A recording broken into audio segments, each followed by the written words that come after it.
Oh, this story is so sweet. It's so juicy. I love it. I love it. Look, I'm not on anyone's side. I don't care. Like, when people come out and say bad things about conservatives, if you're factually correct in your assessment, I'll say, yeah, no problem.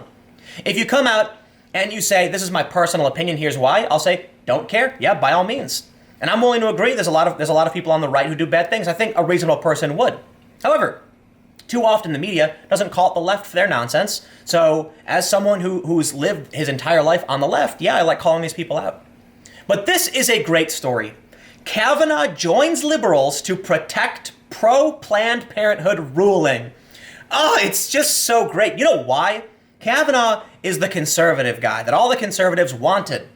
And now this conservative group is actually upset that Kavanaugh's side, well, they're upset with the ruling, but you have this story that Kavanaugh actually joined the liberals. But you know why this is so lovely? Because the liberals tried to get Kavanaugh out, and here he is joining the liberals on the Supreme Court to actually protect something of theirs. Maybe you were wrong about Kavanaugh. Maybe Kavanaugh is going to follow the Constitution and take appropriate course of action, regardless of the politics. It's so funny because this is a great story. It's so great because here's Kavanaugh defending liberals, and it proves the liberals wrong. And it's such a weird story. I want to read through this a little bit because I actually have another story about the dangers of this overzealous policing of conservatives, okay? Maybe it's true that Kavanaugh is willing to put aside partisan politics and do what's right. And that means to the conservatives who believed in Kavanaugh, this should not be surprising to you. And I would argue, if you're conservative, you should support Kavanaugh in his decision to do this because it shows he's a man of character and not a partisan shill. He's not just going to say it's conservative or liberal. He's going to say, here's what the right thing to do is, even if it means siding with the liberals. I can respect that to an extreme degree. And it makes me laugh because of the extreme lengths they went to try and destroy this man. The false accusations against him were proven wrong. Several of them were proven to be lies. And here he is. You should be ashamed of yourself if you came out against this guy. This is hilarious. The Supreme Court declined to review 3 cases relating to Republican efforts to defund Planned Parenthood at the state level Monday over a vigorous dissent from Justice Clarence Thomas. The dissent was significant because it indicates that Justice Brett Kavanaugh sided with the High Court's liberal wing to deny review of a lower court decision that favored the nation's largest abortion provider. So what explains the court's refusal to do its job here, Thomas wrote. I suspect it has something to do with the fact that some respondents in these cases are named Planned Parenthood. Some tenuous connection to a politically fraught issue does not justify abdicating our judicial duty, Thomas added. If anything, neutrally applying the law is all the more important when political issues are in the background. I don't disagree with Clarence Thomas. You can side with Thomas or Kavanaugh on the issue. And it's not just Kavanaugh. Don't get me wrong. The other liberals you said they didn't want to review this ruling. But Clarence Thomas makes a good point as well. The issue here is not whether it was right or wrong to say no to looking at this ruling on Planned Parenthood. It's that you were wrong about Kavanaugh. You were absolutely wrong. And I know there's going to be a lot of conservatives who say Kavanaugh is wrong to make this decision. But you should be glad that he is willing to stand up for his principles and not be partisan. Because it proves that judges can be independent on the judiciary. It proves that the left was screaming about how he was going to go after abortion rights, and they were wrong the whole way. This really, it's funny, but you got to admit it's kind of a bummer too, because Kavanaugh was dragged over the coals by a left, by people who falsely accused him of things that were absolutely not true, and here he is actually standing up for those people. Wow. I gotta say, wow. It takes a tremendous amount of character for Kavanaugh to say, after everything he went through and the rage you can see in his eyes, he almost cried at what was done to his family, and he's still willing to stand up for his principles, even if it means defending the very same people who supported dragging him over the coals. Bravo. Bravo, good sir. Bravo. But there was a statement, we'll read to the bottom because I want to talk about a little bit, some more other things as well. The Fifth U.S. Circuit Court of Appeals sided with Planned Parenthood on the question in June 2017, prompting an appeal to the Supreme Court. That ruling is left in place now that the justices have refused to take the case. Pro-life groups swiftly expressed their displeasure following Monday's announcement. We are disappointed that Supreme Court declined to hear the case, said Marjorie Dannenfelser, president of the Susan B. Anthony List. The pro-life citizens of states like Kansas and Louisiana, through their elected representatives, have clearly expressed their will. They do not want Medicaid tax dollars used to prop up abortion businesses like Planned Parenthood. The Trump administration is currently formulating a new federal regulation called the Protect Life Rule, which would forbid public funding of Planned Parenthood under Title X. Okay. Kavanaugh, a man of principle. He may have just angered many of you pro-lifers. I think it's fair to say that. But I also think he should have inspired you at the same time to show that the people who were trying to do whatever it took to destroy this man were 100% wrong, and that Kavanaugh absolutely is a man of principle, even when it means siding against you. I'll say this too. To the conservatives who knew and believed in Kavanaugh, I'm sure there are conservatives sitting there saying, you're damn right, you're damn right. There are people, I believe, who are conservative who recognize that supporting Kavanaugh meant full well that he might actually side against them as an independent judge. And you were right.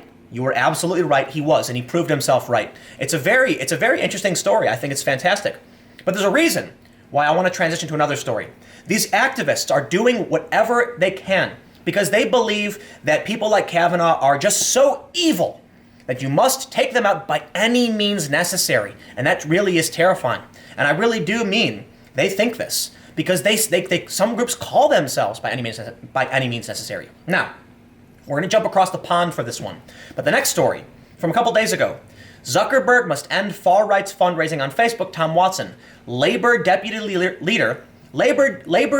leader demands action after Guardian's investigation.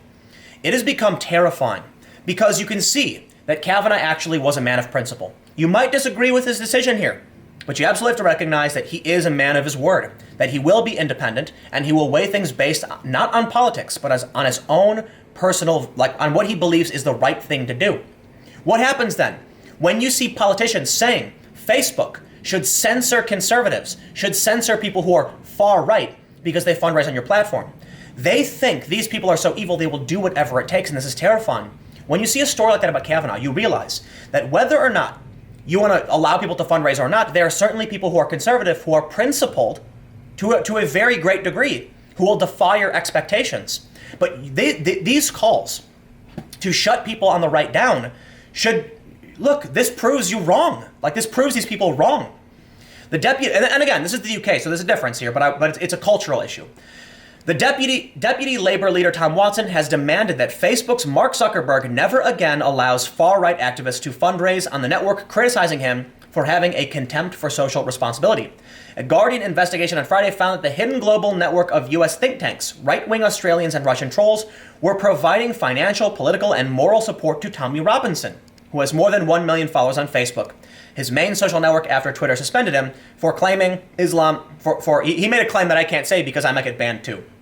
Put it that way. Robinson, whose real name is, I also can't say Robinson's real name. That would be a violation of Twitter's terms of service on dead naming. So we'll just call him Tommy Robinson. He raised hundreds of thousands of pounds through online donations, some via the social network, until The Guardian alerted Facebook. It promptly disabled the function, which was meant to be reserved for charities alone. However, supporters visiting Robinson's Facebook profile continued to be directed towards his website, where they could make donations through a form.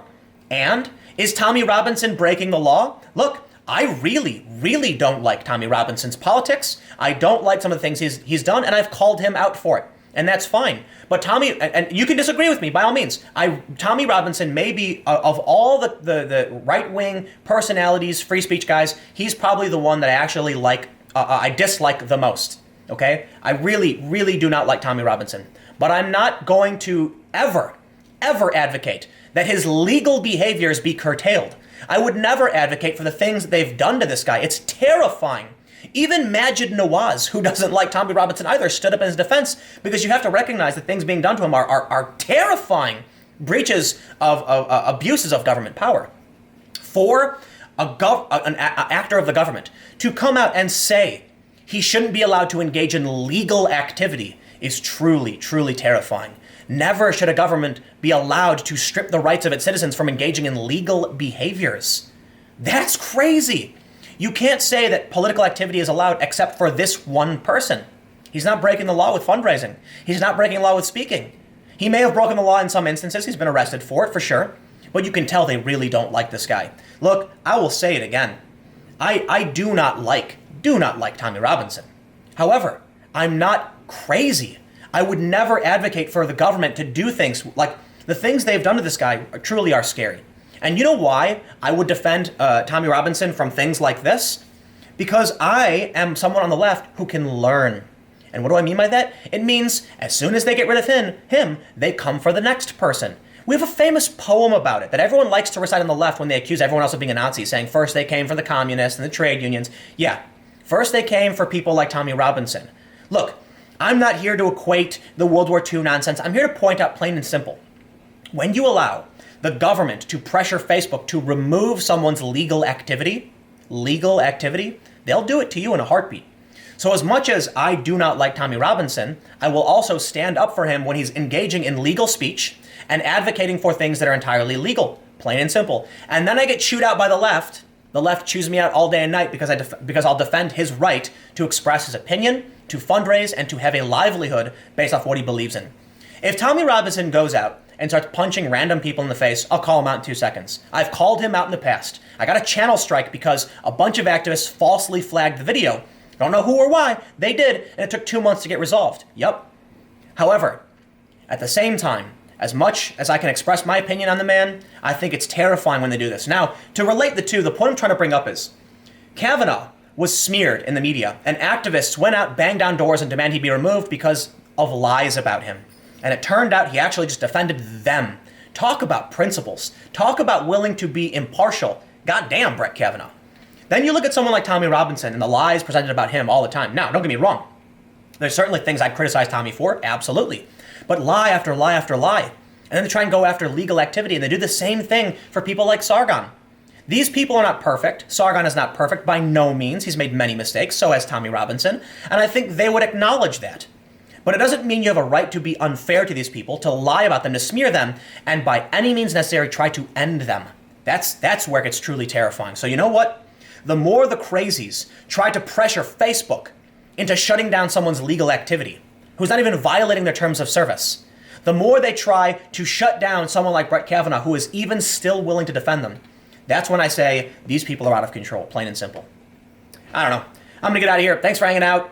More videos on this channel. Just go click it, scroll through. There's like 500, and I do 3 per day. So I'll see you guys in the main channel tomorrow at 4 p.m.